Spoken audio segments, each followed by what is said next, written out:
Hello students, welcome to any time Padhai Mantra. आज आइए, आपका नेक्स्ट टॉपिक है मानव विकास। आइए, इसका पहला क्वेश्चन है, इनमें कौन सा विकास का सर्वोत्तम वर्णन करता है? तो कौन करता है? आपका आकार में अस्थिरता। क्वेश्चन नेक्स्ट, मानव विकास की अवधारणा किस विद्वान की देन है? तो किसकी देन है? प्रोफेसर अमर्त्य सेन की। क्वेश्चन नेक्स्ट, इनमें कौन सा देश उच्च मानव विकास वाला नहीं है? तो कौन नहीं आपका है? जापान। क्वेश्चन नेक्स्ट, मानव विकास अवधारणा का प्रतिपादन किसने किया था? तो किसने किया था? डॉक्टर महबूब उल हक।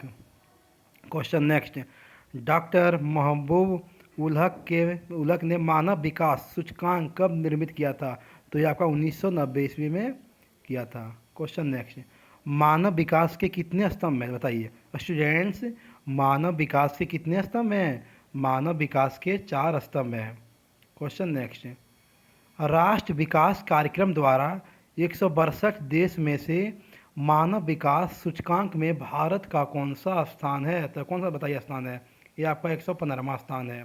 क्वेश्चन नेक्स्ट, मानव विकास के दीर्घ जीविता को मापने के लिए किसे चुना गया है? बताइए। तो ये चुना गया किसे? जीवन प्रत्याशा को। ओके। क्वेश्चन नेक्स्ट, मानव विकास स्तर सबसे अधिक कितने देशों में अधिक है? तो कितने देशों में है? 57 देशों में, 8% से अधिक। क्वेश्चन नेक्स्ट स्टूडेंट्स, सेशन को आप लोग लाइक शेयर कमेंट करते रहिए स्टूडेंट्स। क्वेश्चन नेक्स्ट, सर्वोच्च उच्च मूल्य सूचकांक वाले 10 देशों में प्रथम स्थान किस देश का? बताइए। तो ये आपका नॉर्वे का है।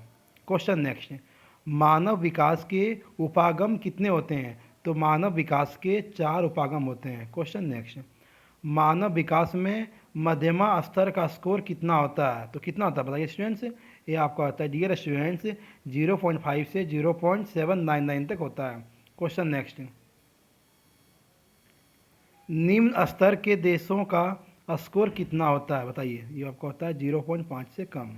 क्वेश्चन नेक्स्ट, निम्न स्तर वाले देशों की संख्या कितनी है?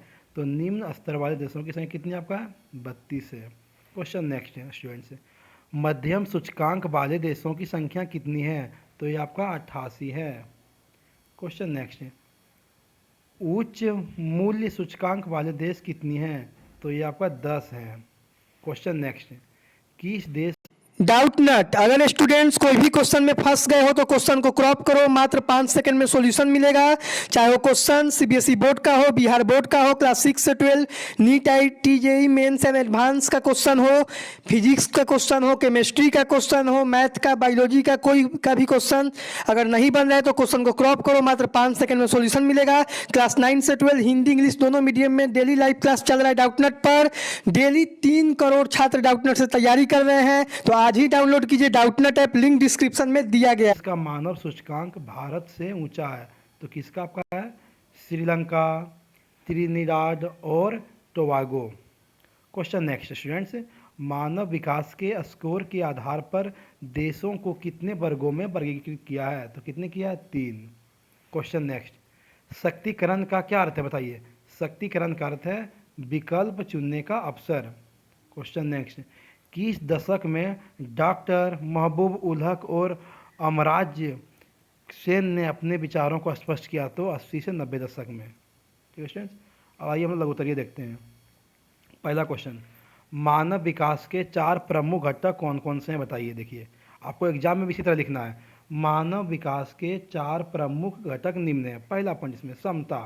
समता में समाज में जाति धर्म को त्याग कर सभी वर्ग के लोगों को एक समान अवसर प्रदान किया जाता है और इसे भी मानव का विकास होता है। पॉइंट बी, सतत पोषणीयता। हर बालक एवं बालिकाओं के उम्र के अनुसार पौष्टिक आहार लगातार मिलते रहना चाहिए, जिससे बच्चे में क्या होता है? शरीर और मानसिक क्या हो? वृद्धि अच्छे से हो सके स्टूडेंट्स। क्वेश्चन नेक्स्ट करा क्वेश्चन नेक्स्ट नहीं, इसमें तीसरा पॉइंट है उत्पादकता। ये देखिए, जब व्यक्ति अपनी आवश्यकताओं की पूर्ति करने के लिए नई नई वस्तुओं का निर्माण करता है तो उसे क्या कहते हैं? हम लोग उत्पादकता कहते हैं। इसी में लिखना है डी पॉइंट, शक्तिकरण। शक्तिकरण का अर्थ है जीवन लक्ष्य चुनने का शक्ति होना। जब कोई व्यक्ति अपने जीवन को सार्थक बनाने के लिए एक लक्ष्य को चुनकर उसके प्रति लीन रहता है तो उस व्यक्ति की लक्ष्य क्या था, आसानी से प्राप्त हो जाता है। और स्टूडेंट अगर आप 2021 परीक्षा के लिए तैयारी कर रहे हैं तो सौरभ सर का गेस्ट आ गया है।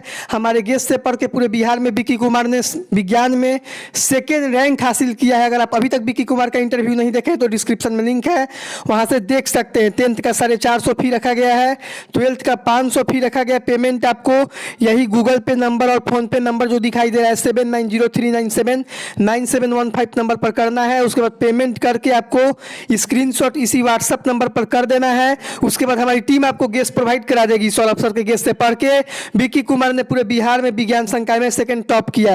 टाइम बिल्कुल कम है, इसीलिए आप सिर्फ मेरे साथ पढ़िए, ठीक ना। आपको समझाने का टाइम नहीं किया, मैं समझाऊंगा आपको, आप बस जो मैं मेरे साथ क्या करिए, आप सिर्फ पढ़ते रहिए।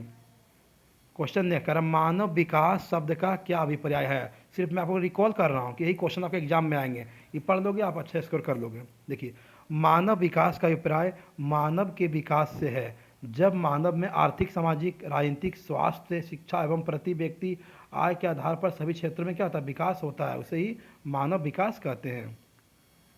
क्वेश्चन नेक्स्ट स्टूडेंट्स, आर्थिक वृद्धि और विकास में अंतर लिखें। तो देखिए आर्थिक वृद्धि और विकास में अंतर क्या निम्न है। इसमें देखिए पहला पॉइंट, आर्थिक वृद्धि क्या होता है, मात्रात्मक होता है, जबकि आर्थिक विकास गुणात्मक होता है। देखिए पॉइंट बी, आर्थिक वृद्धि क्या होता है, धनात्मक होता है और ऋणात्मक दोनों हो सकता है, जबकि आर्थिक जो विकास होता है केवल धनात्मक होता है। पॉइंट सी, आर्थिक वृद्धि शब्द का प्रयोग विकसित देशों के लिए किया जाता है, जबकि विकास शब्द का प्रयोग विकासशील देश के लिए किया जाता है। क्वेश्चन है स्टूडेंट, दीर्घ उत्तरीय क्वेश्चन देखिए, आइए अब देखिए, कह रहा आपका मानव विकास के उपागमों का संक्षिप्त परिचय दीजिए। आइए, मानव विकास के उपागम क्या है, निम्न है। इसमें देखिए आपका है, इसमें पहला पॉइंट है आय उपागम, जिस उपागम में मानव विकास को आय के साथ साथ जोड़कर देखा जाता है तो उसे आय का क्या कहते हैं, उपागम कहा जाता है। आय ही व्यक्ति के जीवन स्तर क्या करता है, वो ऊंचा नीचा का सूचक है। बी पॉइंट, इसका कल्याण उपागम, जब सरकार सामाजिक कल्याण पर अधिक पैसा व्यय करके मानव विकास के स्तरों में वृद्धि करता है तो उसे कल्याण क्या करते हैं, उपागम कहते हैं। इसका पॉइंट सी, आधारभूत आवश्यकता उपागम, आधारभूत आवश्यकता उपागम का अर्थ है मुख्य आवश्यकताओं की आपूर्ति करना, जिस उपागम में मनुष्य के स्वास्थ्य, शिक्षा, भोजन, जल और आवास की आवश्यकताओं की पूर्ति करता है तो उसे आधारभूत आवश्यकताएं उपागम कहते हैं। पॉइंट नंबर डी, इसमें लिखना आपको है स्टूडेंट्स, डियर स्टूडेंट्स, क्षमता उपागम। देखिए, मनुष्य के क्षमताओं को बढ़ाने में विकास करना, जब सरकार व्यक्ति के निरक्षरता को दूर कर स्वच्छ जल की आपूर्ति एवं तकनीकी गुण का प्रशिक्षण देकर मानव के कार्य क्षमता में विकास करता है तो उसे ही क्या कहते हैं, क्षमता उपागम कहते हैं। आइए क्वेश्चन नेक्स्ट कह रहा है, मानव विकास सूचकांक के आधार पर देशों का वर्गीकरण किस प्रकार किया जाता है। देखिए इसका, देखिए मानव विकास सूचकांक के आधार पर देशों का वर्गीकरण निम्न रूप से किया जाता है। देखिए इसमें लिखना आपका को पॉइंट नंबर ऐसे लिखना आपको है क, मानव विकास का उच्च स्तर। देखिए ऊंचा स्तर वाले देशों का सूचकांक स्कोर 0 से 8 से ऊपर होता है। इसमें कुल कितने देश आते हैं, 57 देश आते हैं। पॉइंट नंबर ख स्टूडेंट्स, पॉइंट नंबर ख, देखिए मानव विकास का माध्यम स्तर, मानव विकास के माध्यम स्तर वाले देशों की संख्या कितनी, 88 है, एवं विशाल देशों का वर्ग समूह है। इसका सूचकांक का स्कोर 0.5 से कितना होता है, 7999 होता है। पॉइंट नंबर गो, मानव विकास का निम्न स्तर। देखिए डियर स्टूडेंट्स, मानव विकास के निम्न स्तर वाले देशों के सूचकांक 0.5 से क्या होता है, कम होता है। इन देशों की संख्या कितना होती है, संख्या 32 है। ठीक है स्टूडेंट्स, तो हम लोगों ने आपका आज चैप्टर 4 डिस्कस कर दिया। अब हम क्या करेंगे, कल से मैं 2 टॉपिक 3 टॉपिक करूंगा कि आपको एग्जाम से पहले सारे खत्म कर दूंगा। तो मैं कल से क्या करूंगा, आपके 2 टॉपिक और डिस्कस करना शुरू करूंगा। तब तक के लिए स्टूडेंट्स बाय बाय, हम लोग कल मिलते हैं। कल से हम लोग और आप क्या करेंगे, स्पीड को बढ़ाएंगे क्योंकि आपका एग्जाम पास में आ रहे हैं। तो मैं कल से 2 टॉपिक 3 टॉपिक डेली कराऊँगा। ओके, तब तक के लिए bye bye students. Okay students, जय हिंद।